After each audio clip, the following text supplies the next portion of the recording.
میں ایک شہر تھا یعنی پونچھ۔ پونچھ کے دن میرے لیے بہتے پانی کے دن تھے اور سورج مکھی کے پھولوں کی طرح آفتاب کے گرد طواف کرنے کے دن تھے۔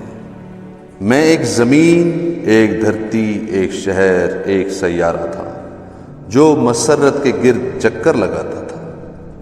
میرے وہ دن کھلے نیلے آسمان میں سفید بادلوں کی طرح گزر گئے۔ وہ گھڑیاں آج بھی یاد کے کسی اونچے بھورے ٹیلوں پر لمحوں کی لمبی لمبی ڈنڈیوں پر نرگسی پھولوں کی طرح جھکی ہوئی مجھے تکتی ہیں۔ کتنے ہی راستے ہیں میرے دل میں جو پونچھ کی وادی کو جاتے ہیں، کبھی شمال، کبھی مشرق، کبھی جنوب، کبھی مغرب۔ جدھر سے بھی چلتا ہوں پونچھ پہنچ جاتا ہوں۔ بڑے ٹیڑے ٹیڑے کوہستانی کٹھن راستے ہیں، مگر جدھر سے بھی جاؤ، جب پونچھ قریب آتا ہے تو دل کے دروازے کھلنے لگتے ہیں، پہاڑ پھٹنے لگتے ہیں۔ ایک طرف بے تاڑ کا دریا آتا ہے علی آباد کی جانب سے، دوسری طرف سے پونچھ کا دریا۔ جس وادی میں ان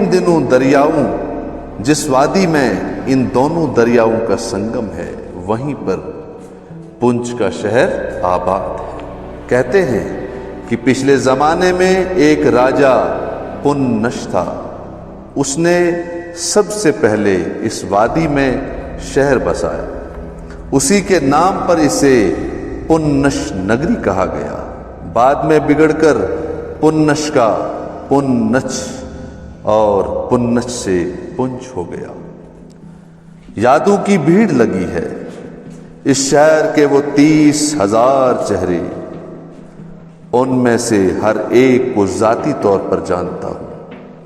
کب اتنے لوگوں کو ذاتی طور پر جاننا ممکن ہے؟ بمبئی میں مجھے رہتے ہوئے 20 سال ہو گئے۔ ان 20 سالوں میں اچھی طرح 20 آدمیوں کو بھی پہچان نہیں پایا، مگر اس شہر کے بچے بچے، گلی گلی اور گھر گھر سے میں واقف ہوں، عجب طرح سے واقف ہوں۔ یادوں کی سکیچ بک میں ہر چہرہ ایک کتاب ہے، ایک کردار ہے، ایک کہانی ہے، ایک ناول ہے۔ میں انہیں بیان بھی نہیں کر سکتا کہ وہ سب میرے دوست ہیں۔ ایک کا ہاتھ پکڑتا ہوں تو دوسرا فوراً میرے ذہن میں آ کر کہتا ہے، مجھے بھول گئے۔ خوبصورت روم 7 ٹیلوں پر آباد ہے، خوبصورت روم 7 ٹیلوں پر آباد ہے تو میرا پونچھ 12 ٹیلوں پر۔ شاید اسی لیے وہ مجھے روم سے خوبصورت معلوم ہوتا ہے۔ ایک ٹیلے پر پونچھ کا پرانا قلعہ آباد ہے، دوسرے ٹیلے پر پونچھ کے شاہی محل ہیں، تیسرے ٹیلے پر وزیر وزارت کی کوٹھی ہے، چوتھے ٹیلے پر فوج کی پریڈ گراؤنڈ ہے، 5ویں ٹیلے پر سرکاری ہسپتال کی عمارتیں اور باغات ہیں، 6 ٹیلے پر عدالتیں اور دربار ہال ہے، 7ویں ٹیلے پر پورا گراؤنڈ ہے جسے برابر کر کے ایئرپورٹ بنا دیا گیا ہے، 8ویں ٹیلے پر کھوڑی ناڑ کے مضافات ہیں، 9ویں ٹیلے پر شہر کا مرکزی حصہ ہے۔ 3 طرف سے بازار ڈھلوانوں سے شروع ہوتے ہیں اور اونچے ہوتے جاتے ہیں۔ جہاں جا کے یہ تینوں بازار مل جاتے ہیں وہ شہر کا مرکز ہے۔ 10ویں ٹیلے پر کسی زمانے میں ریزیڈنسی تھی، اب وہاں پر بڑے بڑے حاکموں کے بنگلے ہیں۔ 11ویں ٹیلے پر بجلی کے لیے پانی بہم پہنچانے کا تالاب ہے۔ 12ویں ٹیلے پر فوارہ باغ ہے، یعنی ایک بہت ہی چھوٹے پیمانے پر کشمیر کے شالامار باغ کی نقل، اور اس فوارہ باغ کے 3 طرف سطح مرتفع پر اور پھیلے ہوئے اور باغ ہیں، لوکاٹ، انار، ناشپتیوں کے باغ، چیری پلم اور ولایتی آڑو کے باغ، اور جہاں پر یہ باغات ختم ہوتے تھے وہاں پر ہمارے اسکول کا پلے گراؤنڈ تھا۔ ہمارا اسکول شہر کے بیچوں بیچ تھا، لیکن پلے گراؤنڈ شہر سے باہر باغات کے کنارے تھا۔ یوں میں نے اپنی زندگی میں بڑے عمدہ پلے گراؤنڈ دیکھے تھے، لیکن ایسا خوبصورت پلے گراؤنڈ زندگی میں کہیں نہیں دیکھا۔ اس پلے گراؤنڈ میں کوئی گھاس نہیں اگاتا تھا، وہ خود بخود اگتی تھی اور بے حد عالی نسب ہری چکنی نرم اور ملائم گھاس تھی، جس پر ہم لوٹ لگاتے لگاتے ایک سرے سے دوسرے سرے تک نکل جاتے تھے۔ کوئی اس گھاس کو پانی نہیں دیتا تھا، اور اس پلے گراؤنڈ کے دو طرف چیڑ کے اونچے اونچے درخت تھے، اور دور شمال کی جانب برفیلی چوٹیاں کھیلتے ہوئے بچوں پر مسکراتی اور ہنستی ہوئی نظر آتی تھی، اور ایک طرف میدان کے کسی پہاڑی چشمے کی کول بہتی تھی۔ پلے گراؤنڈ میں کھیلتے کھیلتے ہم گردن اونچی کر کے ایک لمحہ کے لیے کوہستانوں کی برف دیکھ لیتے، ہمالیہ کی اونچی چوٹیوں کو دیکھ لیتے۔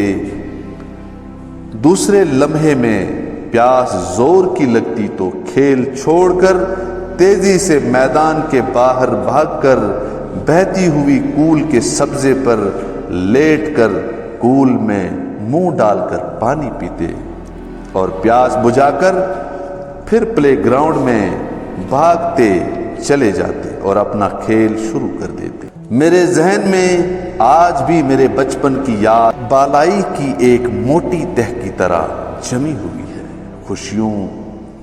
خوشیوں بھرا گھر، محبت کرنے والے ماں باپ، حسین کھلنڈرے دوست، بے فکر ماحول، کھلا آسمان اور دھرتی سب دھوپ والی۔ پتہ نہیں لوگ آگے آنے والی مصیبتوں کو کیوں نہیں جھیل پاتے۔ اگر اچھا بچپن ملے تو بہت کچھ جھیلا جا سکتا ہے اور بہت کچھ معاف کیا جا سکتا ہے۔ مجھے ایک مرتبہ پتا جی اپنے ساتھ شاہی محل میں لے گئے۔ وہ ڈاکٹر تھے، راجا کو دیکھنے گئے تھے جو بہت بیمار تھے۔ میں محل کے کسی دوسرے حصے میں کھیلنے لگا۔ سب ساتھ کھیلنے والوں میں 2 راجکمار بھی تھے۔ ایک شاہی باورچی کا بیٹا تھا، 2-3 لڑکے تھے جو راجکماروں کے قریبی رشتہ دار تھے۔ وہ لوگ اپنی اپنی چیزیں دکھا رہے تھے ایک دوسرے کو۔ شاہی باورچی کے بیٹے نے بڑے عمدہ پتھر دکھائے جو وہ بے تاڑ کے دریا کے کنارے سے چن کر لایا تھا۔ راجکماروں کے ایک چچا زاد بھائی نے اپنی جیب سے کانچ کے نئے سٹائل کے بنٹے دکھائے، یعنی پانٹے، جو اس نے سری نگر سے منگائے تھے۔ اور یہ کہنے کی کیا ضرورت ہے کہ آخر میں ایک راجکمار نے اپنی چیز دکھا کر ہم سب کو مسحور کر دیا۔ اس کے پاس ایک جیبی گھڑی تھی جو گیت گاتی تھی۔ آخر میں وہ سب لوگ میری طرف متوجہ ہوئے۔ ڈاکٹر کے بیٹے، تمہارے پاس کیا ہے؟ دکھانے کو کچھ تو ہوگا، باورچی کا بیٹا بولا۔ جیب ٹٹول کر دکھاؤ۔ میں نے اپنی جیب ٹٹول کر ڈرتے ڈرتے اپنا وزیر آبادی چاقو نکالا۔ وزیر آباد کے چاقو اس زمانے میں بہت مشہور ہوتے تھے۔ میں اس چاقو کو اپنے وطن وزیر آباد سے لایا تھا۔ اس کی ہاتھی دانت کی تھی۔ اس کے پھل 3 تھے جو ایک سپرنگ دبانے سے باری باری کھلتے تھے۔ یہ وہ چاقو تھا جو مجھے زندگی سے زیادہ پیارا تھا۔ میرے باپ نے مجھے ایک دیوالی پر تحفے میں دیا تھا۔ میں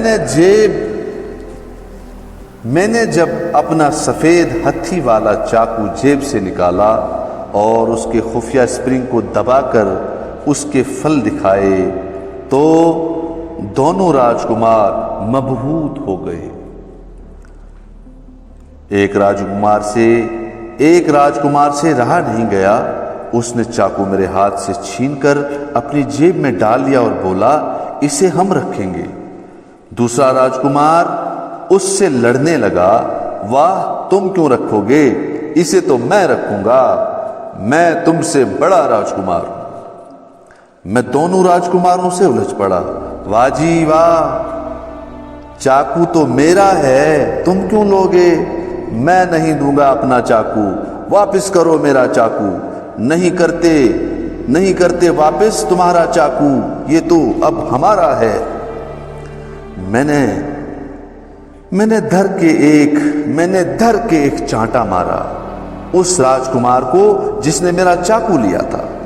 فوراً باقی لڑکے مجھ پر پل پڑے اور مار مار کر انہوں نے مجھے ڈھیر کر دیا۔ میرے سارے کپڑے پھٹ گئے، میں زور زور سے رونے لگا۔ میرا رونا سن کر میرے والد بھی میرے پاس پہنچ گئے۔ انہیں دیکھ کر میں نے اور بھی زور سے رونا شروع کیا، اپنا چاقو چلا چلا کر مانگنے لگا۔ جب پتا جی نے ساری داستان سنی تو انہوں نے بھی مجھے مارا اور کس کے مارا اور سب کے سامنے مارا۔ بدمعاش، راجکمار پہ ہاتھ اٹھاتا ہے؟ ہاں، اس نے میرا چاقو جو چھین لیا ہے، پتا جی اس سے کہیے میرا چاقو دے دے۔ قصہ مختصر کہ وہ چاقو مجھے نہیں ملا۔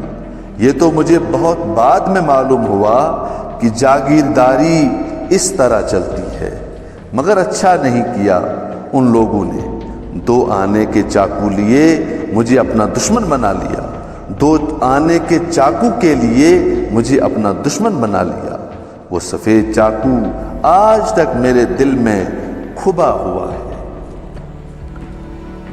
ایک طرح سے میں نے آج تک جو کچھ لکھا ہے اس سفید چاقو کو واپس لینے کے لیے ہی لکھا ہے۔